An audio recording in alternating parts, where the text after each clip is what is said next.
आचार्य जी को मेरा प्रणाम। आचार्य जी पूरा तो नहीं हो रहा है, पूरा नहीं हो रहा, मतलब वो जो मुमुक्षा है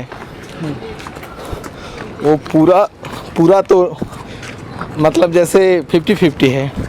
संसार का भी व्यर्थता मालूम चल रहा है, लेकिन संसार में ठीक भी लग रहा है, कोई दिक्कत भी नहीं है। मतलब एक तरह का आशीर्वाद लग रहा है परमात्मा का, संसार में रहना भी, जो भी मिल रहा है प्रसाद स्वरूप मिल रहा है। तो ये धन्यवाद भी उठ रहा है, तो कह रहा है कि ये संसार ठीक ही है। फिर ये भी इसका व्यर्थता भी दिखाई दे रहा है कि ये तो कलेप्स हो ही जाएगा। तो इस मुमुक्षा में यार, इसमें इस स्थिति में थोड़ा सा आप संसार व्यर्थ नहीं होता, संसार बस होता है। संसार के प्रति आपकी दृष्टि या तो स्पष्ट होती है या भ्रमित होती है। संसार को लेकर आपने जो मान्यताएं बना रखी हैं, नहीं, मेरा ग्रेटिट्यूड का एक भाव आता है संसार के प्रति, जो भी मिल रहा है। तो फिर व्यर्थ क्यों बोल रहे हैं? नहीं, वो नहीं कर रहा, लेकिन फिर भी एक मुमुक्षा का जो आप, मुमुक्षा का अर्थ होता है मुक्ति। मुक्ति किससे? हाँ वही बात है कि मुक्ति का भी एक कोई जोर का आकांक्षा, ऐसे कुछ। किससे मुक्ति? लेकिन मुक्ति किससे, मतलब जो पीड़ा आता है, कभी कभी तो इसमें पीड़ा आता है। तो पीड़ा कहाँ से आती है? पीड़ा सिरदर्द से भी आता है। मुक्ति आपको किससे चाहिए? ये सिरदर्द की पीड़ा से। सिर्फ सरदर्द हो तो क्या सर को दर्द है? किसको दर्द हो रहा है? अभी प्रतीत तो मुझे ही होता है। मुझे माने किसको हो रहा है? कौन है आप जो कह रहा है कि पीड़ा हो रही है, गलत चीज़ है, नहीं होनी चाहिए? ये तो मालूम नहीं।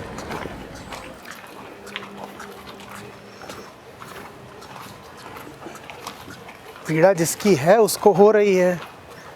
उसको आप अपनी पीड़ा इसलिए बना रहे हैं क्योंकि आपका उसके साथ तादाद में है। ये है संसार के प्रति व्यर्थ दृष्टि। मुक्ति इससे चाहिए। लेकिन पीड़ा तो आता ही है, और वो जब आता किसको है, आती है? अब मैं झेलता हूँ तो मुझे ही आता है। आप क्यों झेल रहे हैं? आपको पीड़ा आई है, आप कौन है?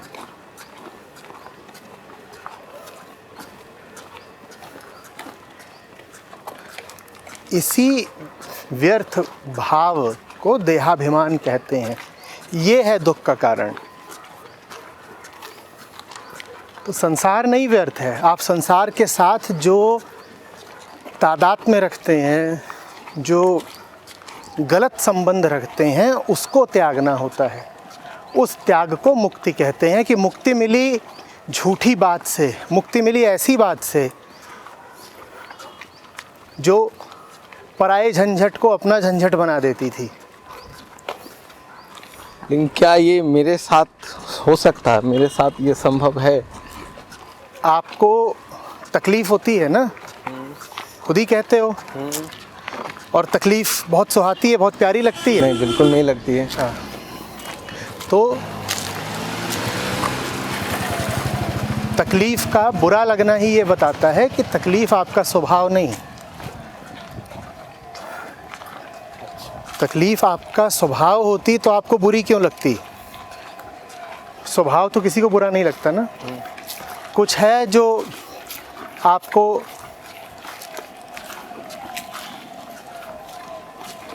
आपत्तिजनक लगता है, कुछ है जिसका आप विरोध करना चाहते हैं, कुछ है जिससे आप सहमत हो ही नहीं पाते। बिल्कुल नहीं। अशांति, दुख, भ्रम, उसी से पता चल रहा है कि स्वभाव विरुद्ध जी रहे हैं। जो आप हैं नहीं, वो अपने आप को बनाने की कोशिश कर रहे हैं, या अपने आप को माने बैठे हैं, या जो आपका स्वभाव नहीं वैसा आप जीवन जी रहे हैं।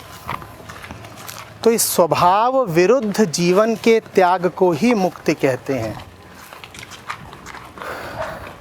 संसार नहीं व्यर्थ है। संसार से आपने जो रिश्ते बना रखे हैं वो रिश्ते गलत हैं, वो भ्रम के हैं। जिससे रिश्ता होना चाहिए उससे है नहीं, जिससे नहीं होना चाहिए उससे है। अभी सड़क है, इस पर आप सर के बल चलना शुरू कर दें और फिर सर दर्द हो जाए, तो सड़क व्यर्थ है या आपका चाल चलन व्यर्थ है? चाल चलन व्यर्थ है। हाँ, तो संसार नहीं व्यर्थ है ना। सर में दर्द भी इसीलिए हो रहा है आपके, क्योंकि आप संसार से गलत रिश्ता रख रहे हैं। सही संबंध रखिए, और सही संबंध रखने के लिए पहले आपको स्पष्ट होना पड़ेगा कि आप कौन हैं, क्योंकि संबंधित होने वाले तो आप ही हैं। सही बात। हाँ, जब आप बिल्कुल जागरूक रहेंगे कि आप कौन हैं, तो फिर उसी जागरूकता के अनुसार आपके संबंध बनेंगे। सही संबंध होंगे तो फिर जीवन स्वभाव विरुद्ध नहीं रहेगा, बस खेल सही चलेगा। तो खुद को जानना ही पड़ेगा।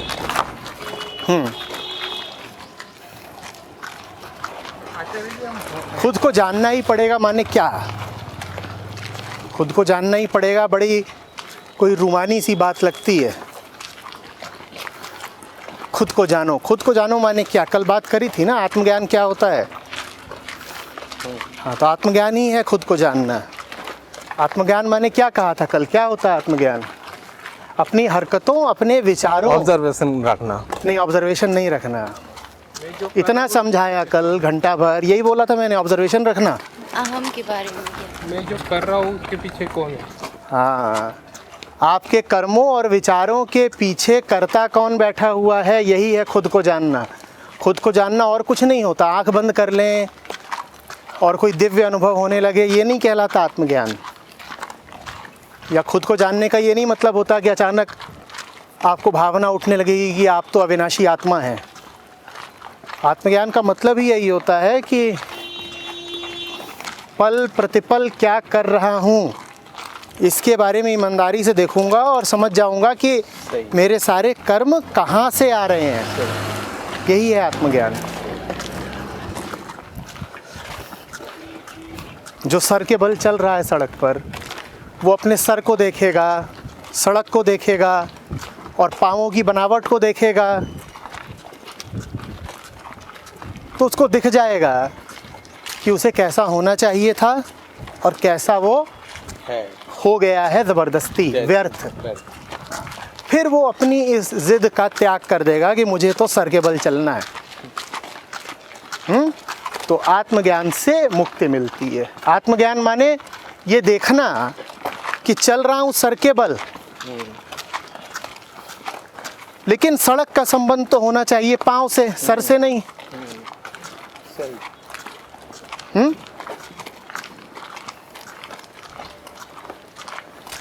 तो जब आत्मज्ञान हो जाता है तो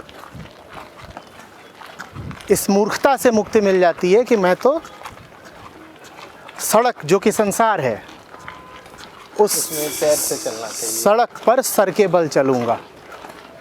ये मूर्खता आदमी त्याग देता है, यही मुक्ति है।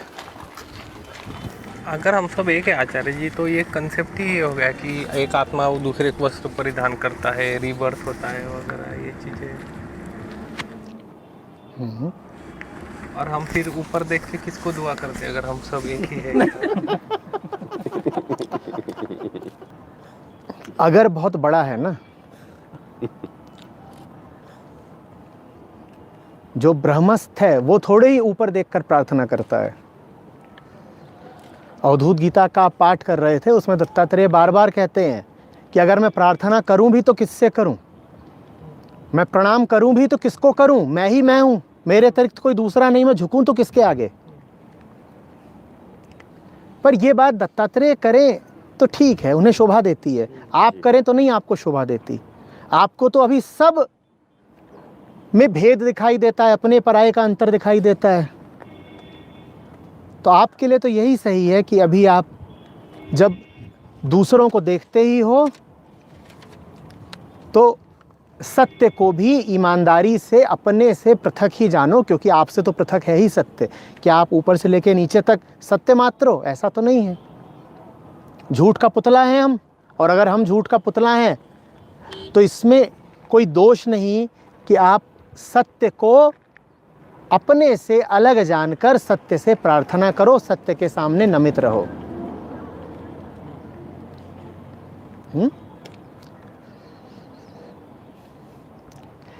बहुत सारी बातों से मुक्त हो जाओगे। जो लोग कहते हैं ना कि किसी की मत सुनो, अपनी सुनो, या सुनो सबकी करो मन की, ये सब बातें कितनी बेवकूफ़ी भरी हैं, कितनी भ्रामक हैं, और इनका अंजाम कितना बुरा होता है, ये तब जानोगे जब अध्यात्म में ज़रा आगे बढ़ोगे और अपनी पहचान पता चलेगी।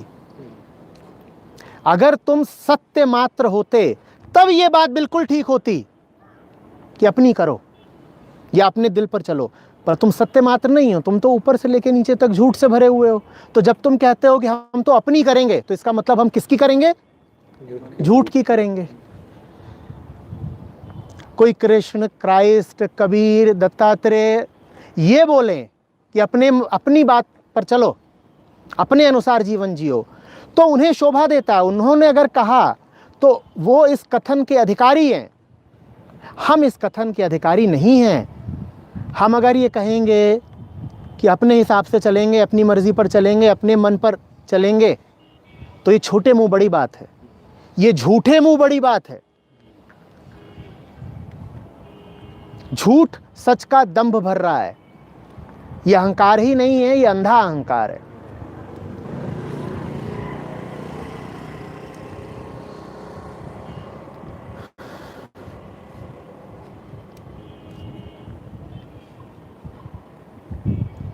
फिर कृष्ण मूर्ति जो कहते हैं there can be no authority, ये भी काफ़ी भ्रामक वक्तव्य हो सकता है उन लोगों के लिए। कृष्ण मूर्ति अपनी बात कहते हैं, उनके लिए ठीक है, ये उनके लिए बिल्कुल ठीक है।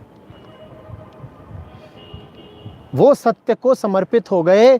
उन्हें अब किसी बाहरी सत्ता की आवश्यकता नहीं, क्योंकि वो उस बाहरी सत्ता के साथ स्वयं एक हैं। तो कृष्णमूर्ति अगर कहें कि तुम्हें किसी गुरु की कोई ज़रूरत नहीं, परम सत्य स्वयं तुम हो, तो वो बिल्कुल ठीक कह रहे हैं। पर वो किसके लिए ठीक कह रहे हैं? तो परम सत्य में, अरे अपने लिए ठीक कह रहे हैं। अब ये ना हो कि कृष्णमूर्ति की बात तुमने सुनी और जो बात सिर्फ कृष्णमूर्ति पर लागू होती है तुमने अपने ऊपर भी लागू कर ली। योगियों ने, महात्माओं ने उद्घोष करा है, हमें भी केवलम। वो उद्घोष उनका है और उनके लिए है, तुम मत कहने लग जाना। वो जब कहें कि मैं ही मैं हूं, मात्र मैं हूं, तो बिल्कुल ठीक कह रहे हैं, पर वो बात उनकी है, तुम्हारी नहीं, तुम पर लागू होती ही नहीं। क्या तुम वही हो जो कोई महर्षि है? जब तुमने अभी उसकी स्थिति को प्राप्त ही नहीं किया, तो तुम्हें वो बात बोलने क्या या उस बात में यकीन रखने का क्या हक है जो बात वो कह रहा है?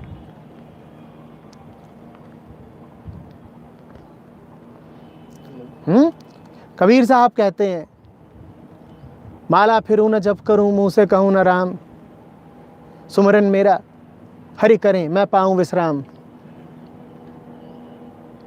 कबीरा मन निर्मल भया जैसे गंगा नीर, पाछे पाछे हरि फिरे कहत कबीर कबीर।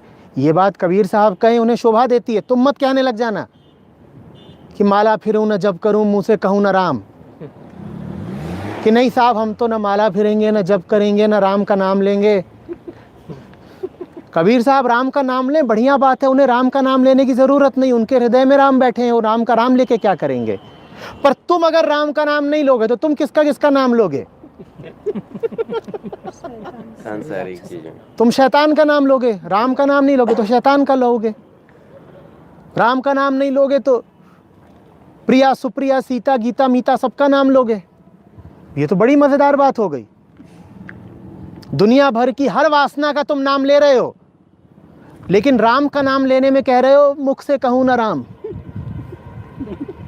माला फिरूं न जप करूं, मुख से कहूं न राम। और मुझे तो हरि का सुमिरन करना ही नहीं है। सुमिरन मेरा हरि करे मैं पाऊं विश्राम। क्यों तुम्हें हरि का सुमिरन नहीं करना? क्योंकि तुम सुमिरन कर रहे हो देवी जी का। कबीर यदि हरि का सुमिरन नहीं करते तो इसलिए नहीं करते क्योंकि उन्हें अब सुमिरन की आवश्यकता ही नहीं, वो हरि से एक हो गए। जिससे तुम एक हो गए उसका स्मरण करके क्या करोगे? पर अपने चित्त को देखो ना, तुम्हारा चित्त क्या कबीर के चित्त जैसा है? तुम्हारे चित्त में तो न जाने किन किन व्याधियों का सुमिरन चलता रहता है। तो तुम्हारे लिए बहुत जरूरी है कि तुम सुमिरन करो। जो आकाश पर बैठकर बात कर रहा है उसकी बात की नकल उतारना मत शुरू कर देना। तुम जमीन पर हो, अपनी हकीकत को, अपने जीवन के तथ्य को याद रखो। कृष्ण मूर्ति की बातों का अंधा अनुकरण मत करने लग जाओ।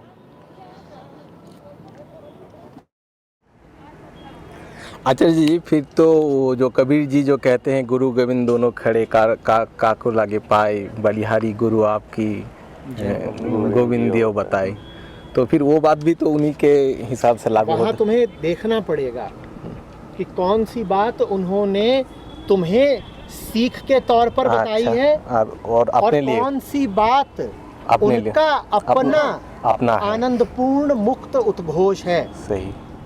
गौर करना, कबीर साहब कह रहे हैं माला फिरूं न जप करूं मुख से कहूं न राम। या वो ये कह रहे हैं कि माला फिरो न जप करो मुख से कहो न राम। सीख दे रहे हैं या अपने हृदय की बात बता रहे हैं? अगर वो तुम्हें सीख दे रहे होते तो उन्होंने क्या कहा होता? माला फिरो न जप करो मुख से कहो न राम। पर वो सीख नहीं दे रहे हैं तुम्हें, वो अपनी बात बता रहे हो। कह रहे माला फिरूं न जप करूं मुख से कहूं न राम। तो ये कबीर साहब की नितांत निजी आत्मिक बात हुई, तुम उसकी नकल क्यों कर रहे हो? और उन्होंने इतनी बातें जो तुम्हें सिखाने के लिए बोली हैं उनको तुम ग्रहण नहीं करना चाहते। ये बात जिसमें कोई सीख है ही नहीं, बस आत्मानुभूति है, स्वयं को जो अनुभव हो रहा है उसकी अभिव्यक्ति है, उस बात की तुम नकल उतारना चाहते हो। ये घोर अहंकार है, इससे बचना। आचार्य जी, आत्मानुभूति क्या अहंकार ही है? एक तरह का आत्मानुभूति जो होती है वो एक तरह का अहंकार बिल्कुल अहम है, पर उनका अहम ब्रह्म में विगलित है। हमारा जो आत्मा हो जाता है। तुम्हारी जो है वो अहम अनुभूति है, कोई आत्मानुभूति नहीं है। तो मन अगर पूछे हुआ है मैं, तो क्या जवाब आना चाहिए? बोलो जैसा तू है अभी तू आतुर हो रहा है कि समोसा खा लूं, तो हु एम आई, मैं समोसे का लालची हूं, यही नाम है तुम्हारा। और तुम अपने आप को क्या नाम देना चाहते हो कि तुम अखंड अनंत अविनाशी आत्मा हो जो समोसे को देख के लार टपका रही है? जो तुम कर रहे हो वही तुम हो, और क्या हो तुम राम में अगर रमे हुए हो तो तुम रामस्थ हो, और काम वासना में रमे हुए हो तो कामस्थ हो। तो इस प्रश्न का उत्तर तो बहुत ही सरल है कि तुम कौन हो। यहाँ बैठ के तमाम तरीके के विचार कर रहे हो, डरे हुए हो, नीचे देख रहे हो, कह रहे हो हाय हाय गिर गया तो बड़ी चोट लगेगी। तो कौन हो तुम? डरस्थ हो, एक भयाकुल मन हो तुम, और क्या हो? तो ये कोई बहुत गूढ़ प्रश्न नहीं है कि मैं कौन हूं। बहुत लोगों ने इस प्रश्न का धंधा ही बना लिया है, वो यही मैं कौन हूं, मैं कौन हूं। पूछेंगे पहले मैं कौन हूं, और फिर आंखें चौड़ी करके आसमान की ओर देखेंगे मैं कौन हूं, मैं कौन हूं। तुम इस वक्त मूर्ख हो। और कौन हो तुम? जो तुम हो वो प्रतिपल बदल रहा है, क्योंकि तुम्हारा तो पूरा तादाद में मन के साथ है, और मन के बहुतक रंग हैं, पल पल बदले सोए। तुम्हारा पूरा तादाद में किसके साथ है? मन की अवस्था के साथ। मन क्रोधित है, तुम क्रोधित हो, यही हाल है ना तुम्हारा। और मन का रंग प्रतिपल बदल रहा है, तो तुम्हारा नाम भी प्रतिपल बदल रहा है। कभी तुम मोहित हो क्योंकि तुम मोह हो गए किसी पर, तो तुम्हारा नाम है मोहित। अभी तुम कौन? मैं मोहित हूँ, मोहस्थ हूँ। ऐसा करते गए तो एक बार पता चला ये सब झूठ था, क्योंकि हर बार जो बदल रहा है, हर बार जो बदल रहा है खुद ही बोध आ जाएगा। चिढ़ जाओगे अपने आप से, कहोगे भक्त। ऐसे होता है क्या? नाम भी एक नहीं है, नाम ही बार बार बदल रहा है। कहने को एक नाम लेके फिर रहे हो, नाम भी तुम्हारे अनंत है।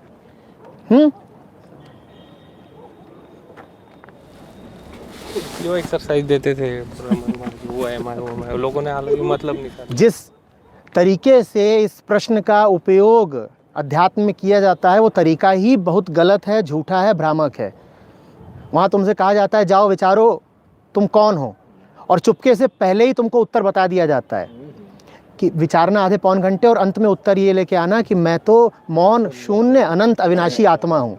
तो तुम जाते हो आधे पौन घंटे इधर उधर करते हो, फिर जेब से पर्चा निकालते हो, उसमें लिखा हुआ है मैं मौन शून्य अनंत अखंड अविनाशी आत्मा हूँ, और कहते हो देखो मैंने 45 मिनट ध्यान करके बिल्कुल अभी अभी खुद पता करा है कि मैं आत्मा हूँ। तो जितने घूम रहे हैं सबको एक ही उत्तर मिलता है, मैं कौन हूँ का। मैं तो महाशून्य हूँ, मेरा नाम आत्मा और मेरा नाम आत्मा है। ये क्या आत्म प्रवंचना है, खुद को ही छला जा रहा है। कि पहले झूठ मूठ का सवाल पूछो और फिर उस झूठ मूठ के सवाल का एक तयशुदा उत्तर ला करके बता दो। इसे रिगिंग कहते हैं, ये स्पिरिचुअल रिगिंग है, मैच फिक्सिंग है। पहले ही नतीजा तय है, मैं कौन हूँ। पहले जाओ इधर उधर झूठ मूठ की कोशिश करो कि अभी तो मैं खोज रहा हूँ, पता नहीं चल रहा है। क्योंकि अगर तत्काल ही बोल दिया मैं कौन हूँ तो जाहिर हो जाएगा कि मैच फिक्स था।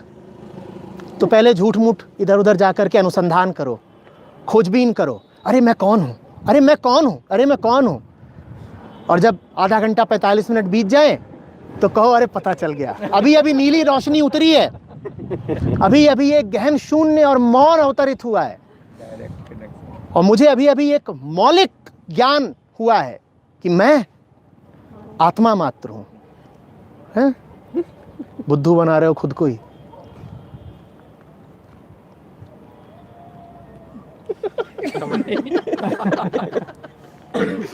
जवाब मिलते मिलते एक बार पता चल जाएगा कि ये झूठ है, हर बार जो चेंज। असली जवाब क्या है? असली जवाब ये है क्या? मुझे पता मैं कचौड़ीबाज हूँ, ठीक है, मैं दोगला हूँ, मैं झेपू हूँ, मैं लपेटू हूँ, मैं डरपोक हूँ। सही बात। कोहम के उपयोगी उत्तर यही है। कौन हूँ मैं? चोर हूँ। कौन हूँ मैं? भूतग्रस्त हूँ। कौन हूँ मैं? जो खरगोश से डरता है वो हूँ मैं। भयस्थ हूँ। ये असली उत्तर है कोहम के। ऋषियों महर्षियों ने जो उत्तर बड़ी साधना और बड़ी ईमानदारी से प्राप्त किया, उसको तुम चुरा करके जल्दी से यूं ही बोल देते हो मैं आत्मा हूं। बिरयानी और लाना जरा। मैं आत्मा हूं। आत्मा तो अनंत होती है, बिरयानी भी अनंत होनी चाहिए। फिर अनंत शांत से कैसे भर सकता है? ये छोटी प्लेट क्या ला रहे हो जी? अनंत बिरयानी लाओ, क्योंकि हम अनंत आत्मा हैं।